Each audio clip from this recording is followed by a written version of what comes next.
referred to by Donald Trump as mythical, non-existent, or an expensive hoax has become a serious subject of great concern.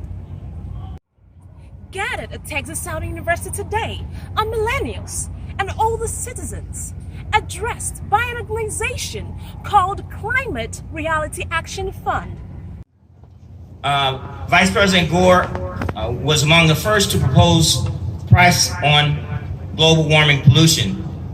He's the author of an influential clean energy investor, and many of you are familiar with the movie or the documentary An Inconvenient Truth, which won 2 Oscars in 2006 and an inconvenient sequel, Truth or Power, in 2017. We had a very good meeting with some student leaders about 15 minutes ago, and I think the young people really challenge those in my generation to prepare for young people to take the mantle. We're in a race. It's not a sprint, it's a marathon. As a matter of fact, it's a marathon relay. We have to run 26 miles, or 26.2 as I was corrected, and pass the baton on for you to turn and run that 26.2 miles. I think we can do it. And again, with the leadership of Vice President Gore and this new Get Out the Vote campaign, registering young people, it's not enough just to register, we have to vote. Voting makes a difference. Vice President Gore, Honorable Al Gore, thank you.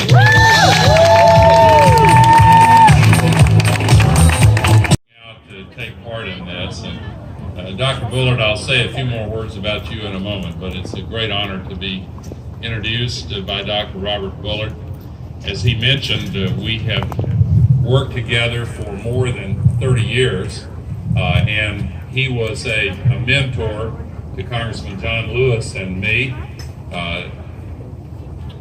Congressman Lewis in the House of Representatives and I in the Senate jointly introduced the first environmental justice legislation, and Dr. Bullard was our leadoff witness in the hearings and really a mentor, as I said. Dr. Bullard also is a board member of the Climate Reality Project, which is a sister organization of the Climate Reality Action Fund, which is really the organization sponsoring this Vote Climate, Vote Your Future voter registration campaign all over the country. So thank you so much, Dr. Bullard. And as he mentioned, I had a wonderful, he and I, and also Dr. King, Dr. Rennie King, we had a wonderful meeting with the student government leadership. I was so impressed, and we had a wonderful session. I learned a lot, had an opportunity to respond to many questions and comments, and I'm so impressed with this entire campus. I want to thank the Student Government Association and its leaders, President Marcus Nash and Vice President Kania Burley, Vice President of Internal Affairs, and I'm not going to mention the entire slate of leaders, but thank you all as a group, and I want to thank Ms. Henderson and Mr. Ellis and all of those who have made this possible. And the Chief of Police, thank you very much, Chief. And so, as Dr. Bullard said, the climate crisis has to be addressed with changes in policy.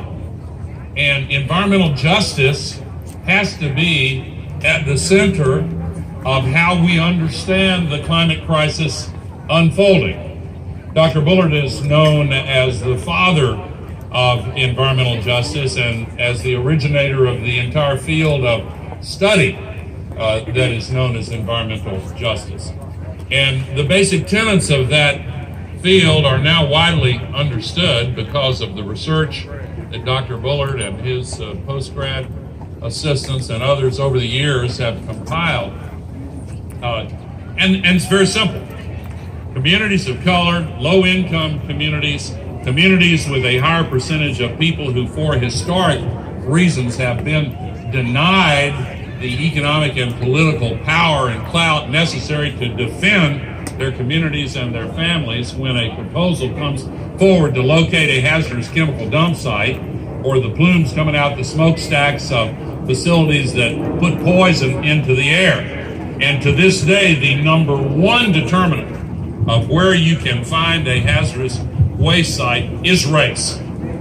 So the basic facts are not that complicated, and neither is the remedy. The remedy is to have a dramatic increase in voter participation. And I know that it is in fashion these days in some quarters for people to say, oh, my vote doesn't count. I'm going to give in to despair. I'm just going to lie down on the couch and get on social media or watch some show on television. But if you just focus on the continuing tragedies and the continuing injustice, you miss out on the progress that has been made and the signs of hope that are all over the place. The Voting Rights Act was a change in policy that led to a dramatic set of changes. Not nearly enough, of course, but we have seen the election of an African American president twice in the United States of America. We have seen progress, and all of the progress that is yet to be made can come if this participation is increased. Now, the connection between environmental injustice and the climate crisis writ large is very obvious. It's not only in the United States, but everywhere in the world, people who are in poverty, people who are in a minority position in the larger nation of which they're a part, are far more likely to be the victims of environmental injustice and environmental harms. Pope Francis, who has been a great global leader in this effort to solve the climate crisis, has made this point over and over and over again.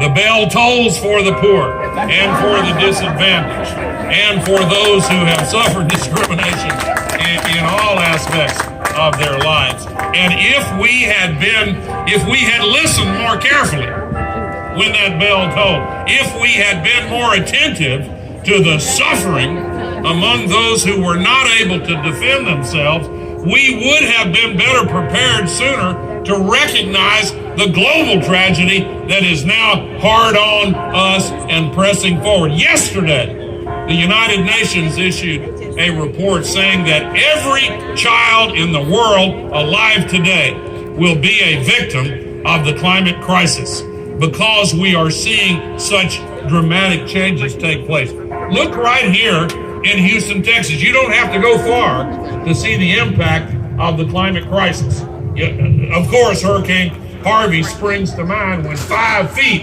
of rain fell in Harris County, Texas, in 5 days. A once in 25,000 year downpour in most parts of Harris County, and not far from here, a once in 500,000 year downpour. It is a situation that we're seeing all over the world. We're seeing today in Jackson, Mississippi, and disproportionately affected our communities of color and low-income sections of Jackson, Mississippi, because we're getting these rain bombs. What is a rain bomb? The new library? A rain bomb occurs when the heating up of the ocean, where 93% of all this extra heat goes, the heating up of the ocean puts way more water vapor into the sky. And you get these atmospheric rivers, and a whole lot of them come right over Harris County because you're north of the Gulf of Mexico, which is one of the fastest warming bodies of water in the entire world. And when they encounter conditions that trigger a downpour, we get a rain bomb. And it's all over the place. And so in Houston, here just since Hurricane Harvey, I want to make sure I get this right. According to the National Oceanic and Atmospheric Administration, in the calendar year 2019, last year, there were 14 climate-related disasters that cost more than $1 billion in damages. Half of them were in Texas. Of course, Texas is also the only state to have experienced a disaster in every single one of the categories involved: drought, hurricane, flooding, wildfire, freezing, winter storm, and severe storm.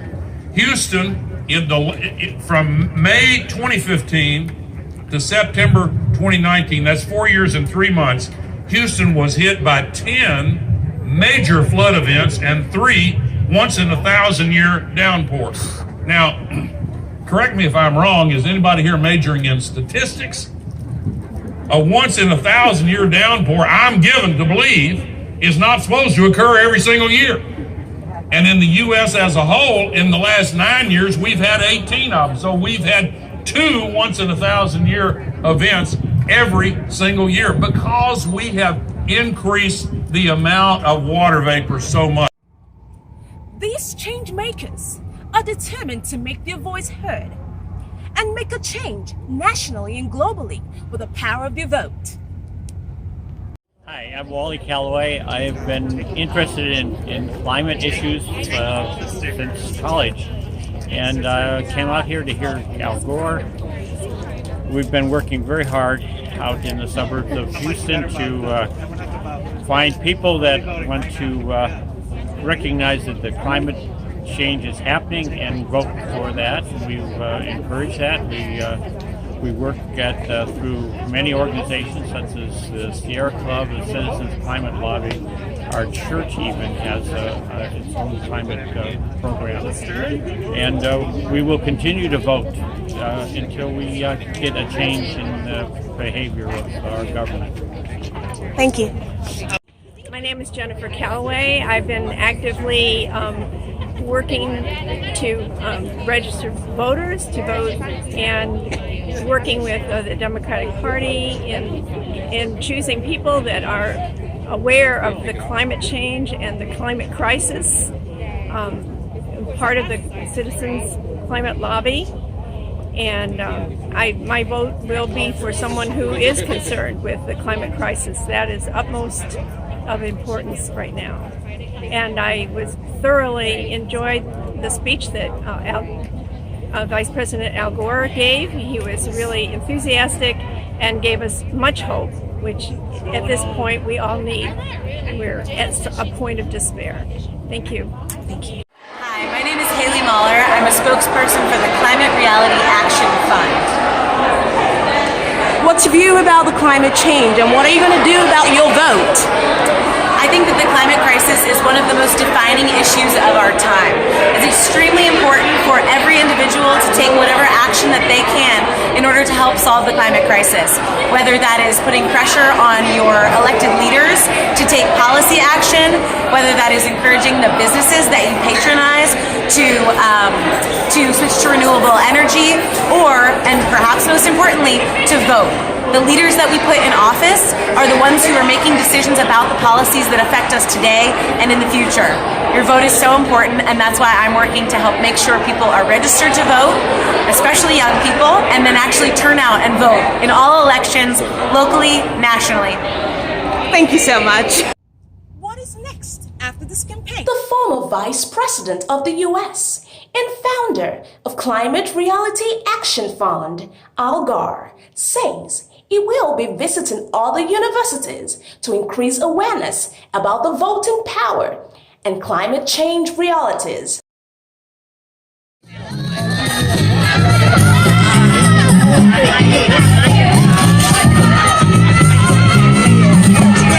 So what are you going to do with your vote?